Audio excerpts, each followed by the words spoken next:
trabaho? Saan ka nagtatrabaho? Company? Ang trabaho niyo po doon? Construction. Mabigat na construction. Ang ginagawa niyo doon? Taga-baluktot ng bakal. Hindi, malakas ka pala, strong. Napaka-strong. Ilang taon na po ba kayo? Ay, 60 na. Pensionado na po kayo. Hindi pa rin? Okay.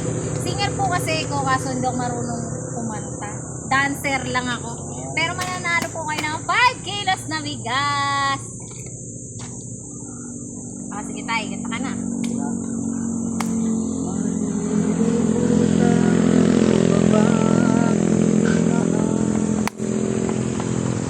Ang maligayang araw natin nagdaan, habang ako'y nag-isang nalulumbay,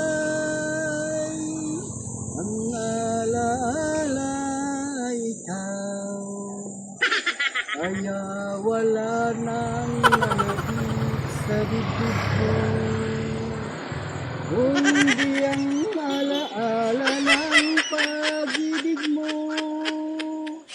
Asahan mong hindi ka na mawawala dito sa ating gunita.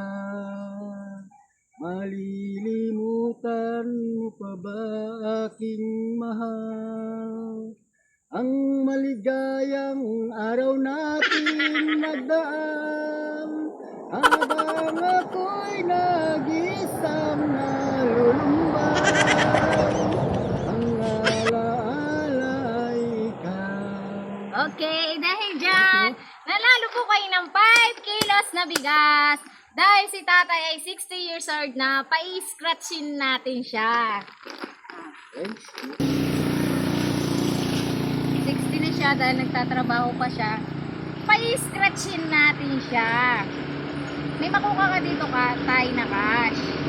Pipili ka lang na isa.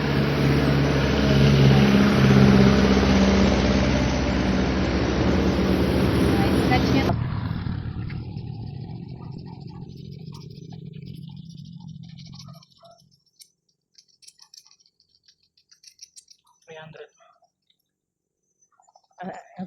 Okay, ito may 300,000 pesos siya. Dahil pinag-scratch natin siya, meron siyang 300,000 pesos!